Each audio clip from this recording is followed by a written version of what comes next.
Captain not the good start आज भनौँ न सुरुवातमै फर्स्ट बलमै अलिकति विकेट गएपछि त्यहीबाट मोमेन्टम हामीले क्यारी गराउन नसकेको त्यस्तो त भन्न मिल्दैन होइन स्पेसली क्रिकेटमा त्यस्तो चाहिँ भन्न मिल्दैन किनभने 10-11जना ब्याट्सम्यान हुन्छ होइन सो सुरुको विकेटलाई आई डोन्ट थिङ्क त्यति अलिकति हुन्छ मोमेन्टम बट स्टिल त्यति पुरै इम्प्याक्ट पार्दैन गेममा होइन so as a batting unit I think त्यो जुन फर्स्ट फेज थियो नि 45 मिनट्सको आई थिङ्क त्यहाँ चाहिँ हामीले अलि बेटर ब्याटिङ गर्नुपर्ने थियो सो टप 4-5 ब्याट्सम्यानले त्यो रेस्पोन्सिबिलिटी लिएन आज सो आई थिङ्क त्यही चाहिँ अलिकति ह्याम्पर भयो जस्तो लाग्यो फर्स्ट 3 विकेट्स हेर्छौँ भने पनि भनौँ तिनटै अब अलिकति ब्याट सर्ट सेलेक्सन भनेर जुन किसिमको विकेट गयो हजुर अझै नाम्बियाले एकदम वर्क गरेको थियो हाम्रो ब्याट्सम्यानहरूलाई फिल्ड सेटिङमा स्पेसली कसरी हामी चाहिँ अलिकति त्यसमा अलिकति पछि पऱ्यौँ कि उनीहरूको जुन एउटा ट्याकल गर्नलाई उनीहरूको ट्याकल्समा आई थिङ्क त्योभन्दा पनि आई थिङ्क क्रेडिट नामिनेट बलर किन दिनुपर्छ भने त्यो कन्डिसनलाई एकदम राम्रो युज गरे होइन त्यो बोल्ड इन भेरी गुड एरिया मलाई जस्तो लाग्यो होइन ट्रम्पलम्यानले स्पेसली र जो डेब्युटेन्ट थियो अर्को एन्डबाट उहाँले एकदम एरिया एकदम राम्रो सम्हाल्नु भएको थियो र प्लस कन्डिसन पनि उहाँहरूको फेभरमा थियो सो आई थिङ्क त्यो कन्डिसनलाई एकदम राम्रो युज गरेँ so as a batting unit I think त्यो कन्डिसनलाई अलिक ट्याकल हामीले राम्रोसँग गरेनौँ जस्तो लाग्यो होइन सो त्यो पार्टमा चाहिँ वर्क गर्न एकदम जरुरी छ जस्तो लाग्छ यो सिरिज आउन सिरिजको लागि चाहिँ हामीले एउटा लास्ट मोमेन्ट चेन्ज गरेर अलिकति ब्याटिङ हेभी बनाएको थियो टिमलाई यो ब्याटिङ हेभी लाइनअप पनि देख्यो अब त्यो देख्दा नै 133 लोएस्ट एभर टोटल यो ओडिआई क्रिकेटमा टिम ग्राउन्डमा यो त राम्रो सङ्केत होइन हजुर अब ब्याट्सम्यान त हाम्रो एकदम लास्टसम्मै थियो होइन बट स्टिल त्यही मैले त्यही भनिसकेँ अघि जस्तो जसले पनि अपर्च्युनिटी पाए युटिलाइज गरेन स्टार्ट्सहरू युटिलाइज गरेन र टप 4-5 ब्याट्सम्यान एकदम इम्पोर्टेन्ट हुन्छ ओडिआईमा अनि टप 4-5 विकेट्स खसेपछि चाहिँ त्यो इम्प्याक्ट टिममा परिहाल्छ बट स्टिल त्यो भइसक्दा आई थिङ्क एरास्मसको जुन विकेट लिनु लास्टतिर आयो आई थिङ्क त्यहाँ चाहिँ अलिक बेटर पार्टनरसिप गर्न सक्ने एज अ ब्याट्सम्यानहरू त्यहाँ त्यो पार्टमा अलिक मिस भयो जस्तो लाग्यो coach same thing, not the quite good start that we had hoped for. This also ends our dream run, your unbeaten run at home ODI. How do you see this loss? No, I think take this loss as a great opportunity now because it's an opportunity where you really build your team. This is where you test your characters. This is how you grow. I obviously heard you out about what that lowest total something to you, but I think most interesting part of this whole thing is the phases of the game, and I think skipper mentioned it very clearly that first 45 minutes, the first 10 overs phase is where we wanted to absorb more pressure. Losing those couple of wickets early obviously put us on back foot.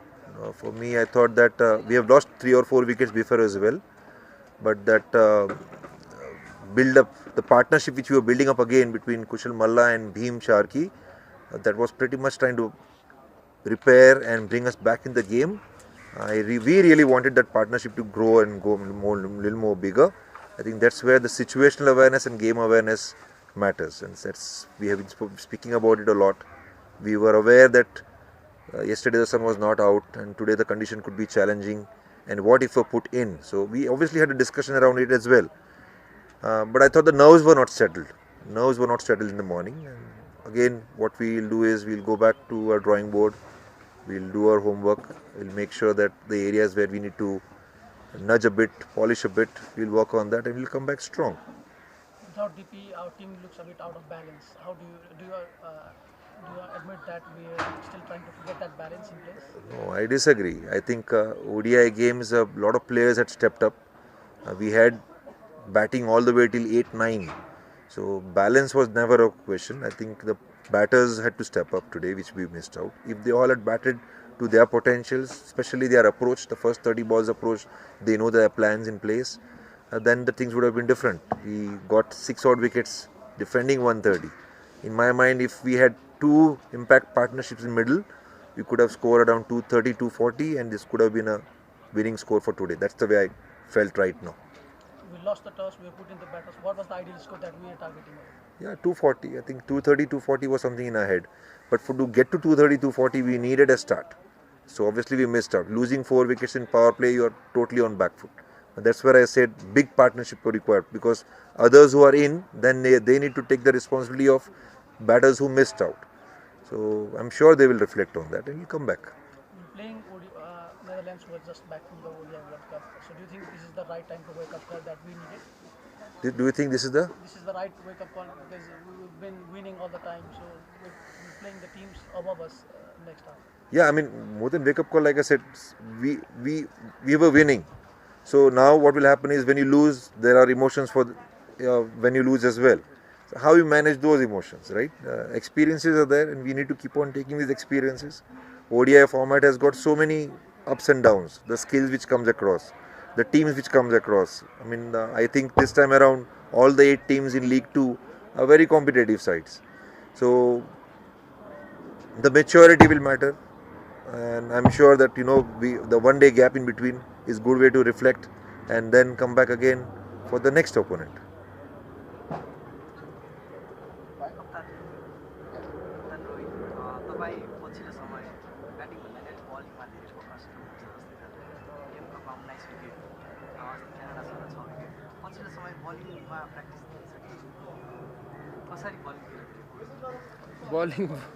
Bowling भन्दा पनि I think ब्याटिङमा बढी focus थियो होइन. Bowling चाहिँ part time गरिरहेको थिएँ होइन. त्यो कन्ट्रिब्युट गर्दै खुसी भयो होइन, खुसी लाग्छ होइन. सो ब्याटिङ मेन फोकस हो. बलिङ त अब त्यो कन्ट्रिब्युट गर्दाखेरि ठ्याक्कै त्यो क्लिक भइरहेको थियो होइन. सो आई थिङ्क पिएम कपको कुरा गर्दाखेरि आई थिङ्क त्यो त्यहाँ चाहिँ हामीसँग बलर थिएन, सो चिपिन गर्न एकदम जरुरी जस्तो लाग्छ. सो यहाँ पनि त्यही सिचुएसन्स थियो. सो खासै आई डोन्ट थिङ्क बलिङ बढी फोकस छ मेरो जस्तो लाग्छ. Thank you, sir. Thank you. All good. Thank you. Winning the toss, did you expect Nepal to ball out for this new total? Yeah, obviously I think when the pitch is prepared with a little bit of dampness like that, it becomes a bigger toss to win. Fortunately last year when we came here we lost the first 3 tosses, and the last game we sort of were in a winning position but didn't manage to get over the line. So a big toss to win, but in saying that you still have to play good cricket on the day, and didn't really expect them to crumble like that, but I suppose the pressure that we applied on the opposition made it tough for the batters, and I think 130 was a good score to restrict them to. It looked like you had a lot of homework behind the scenes with field placements and all. Were you prepared for this with the individual field placement as well? Not really individually. Try and focus more on our own processes and then just follow a little bit of a gut feel on the field, and I think that's what we try to do in our team, whether it's the bowler making the call or if the keeper sees something then he needs to make that call, and luckily today I made a few calls that came off, and I think that's the beauty of trusting your instinct in sport. It's sometimes that natural way is the one that just works the best, whether you're batting, bowling, fielding or captaining, and that luckily came off today. You're experimenting a lot with your bowling as well, bowling behind the umpires at times. Did you plan that? Yeah, it's just trying to create some variation. It's something that I've done for a while. It's something that other bowlers have done for a while. So yeah, not really something special about it. Not really going to make a big thing about it. It's just a different ball, really. Gerard, talking about that Kushal Malla wicket, you left the extra cover open and trapped him as well. So you were doing something specific against him. I mean, you were ready. You planned for that. It seems so. Yeah, as I said a little bit earlier, we didn't really plan like specifics to any of the players. We have a general idea of what the players do. You have maybe a general plan, maybe one field placement that you want to make specific, but you still try and follow your own process. And if you do that really well, then you more or less most of the time trump the opposition. So yeah, we had to firstly do our job. We had to firstly put the ball in the right areas when we bowled. We had to bowl the right variations when that was needed, and those little bits of instinct and trusting yourself where to put the fielder is then something that's just an add-on. So didn't have like many theories and stuff coming into the game. Mostly really just applied my mind on the ground. With just 133 to chase, at one time between 20 to 25 overs, you were under pressure after quick wickets. Did you have any second thoughts at that time? Yeah, obviously when you play in more difficult conditions, then wickets tend to fall one after the other, making it so much more important for the guys that are in to really follow through with that partnership. And I remember just when we started this journey with the Namibian team in World Cricket League, we had a few of these tight games, and with the batting maybe struggling a bit more than the bowling, and all around the world, playing all around the world in the associate world, it used to be very tough conditions. And over the last period, over the last year and a half or so, we've really tried to put emphasis on the top order, setting good foundations and scoring good runs, and that's been very fruitful for us the last year or so, where the top order have really cashed in heavily, especially in the T20 format. We're now looking to also do that on a consistent basis in the one-day format. So a little bit disappointing not for us at the top to have finished the game off with maybe 1 down or 2 down. It was really an opportunity for those guys to, sort of turn the knife there and really make it a big win. But in saying that, maybe a good opportunity for everyone, for the top 8 to sort of in game 1 get a feel of the ground, get a feel of the fans, Archer, get a feel of the pitch and the opposition bowlers. So maybe it has something good for us for the rest of the series. Congratulations first Thank you. off. We saw Jan Freiling in 3 for I think was the first time for you guys. I know he's batted up in the T20s before. Is that a matchups thing or a circumstances thing? Left-hander in, or can you expect to see him? No, not really. He was expected to bat in the top. The top set, top 4 was what we're gonna go with before the game, and we're gonna trust our batters to go in and do the job. He's an experienced campaigner, and I don't think there's any longer, sort of in selection you can't be safe and try and bat 9 batters or play 9 batters and 10 batters. Especially after the previous tour year, we thought it was going to be quite flat out here, so we believed to go really attacking and select a proper attack and 5 bowlers and then 1 or 2 extra bowlers. So we went the more positive route today.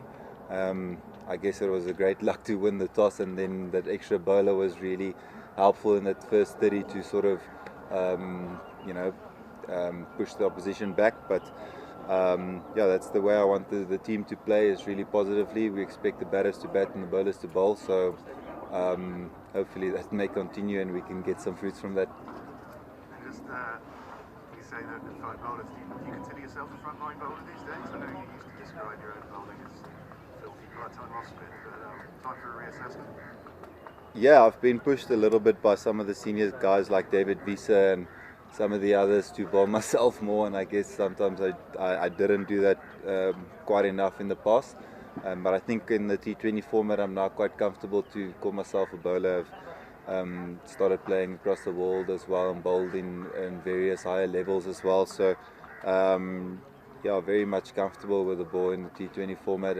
In the past, in the 50 over format, we've had a few other personnel that have sort of bowled a little bit more spin, like Pakia France, Bernard Scholz. I try and just do what's best for the team, so if I have to bowl more, then that will happen. And my skill continues to go up if you perform out there and you get a little bit more confidence and I guess loads under the belt, match game ready loads. So definitely looking to add that to solidify that as myself as an all-rounder. Does that play into team selection as well? Like, is it Yeah. enough to consider extra batsmen? Yeah, I guess we've been a team that have had excellent all-rounders over the last 5 years or so. We've had the likes of Jan Freiling, JJ Smith, myself, Ruben Trimpelman, Nikolov to Eaton.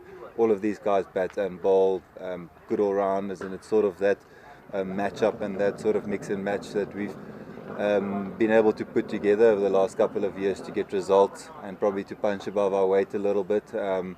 So in terms of a T20 team, that sometimes is very useful and you can sort of get results by having lots of all-rounders, but I do believe in the longer formats you have to specialise a little bit more, and the batters have to bat and the bowlers have to bowl, and then maybe select 1 or 2 all-rounders. But in saying that, with Jan's bowling loads being a little less these days, and unfortunately JJ Smith being on injury and not bowling, it makes it essential for myself to bowl. I kind of felt that pressure before the game, knowing that I'm now the 5th bowler, and this is ODI cricket. It's a high level for what used to be an off spinner to just come in and fulfill a full role. But luckily it went my way today, and games like these give you confidence as an all-rounder to hopefully then again put out some fires with JJ not bowling and sort of balance out the team. Thank you. Cheers, thank you very much.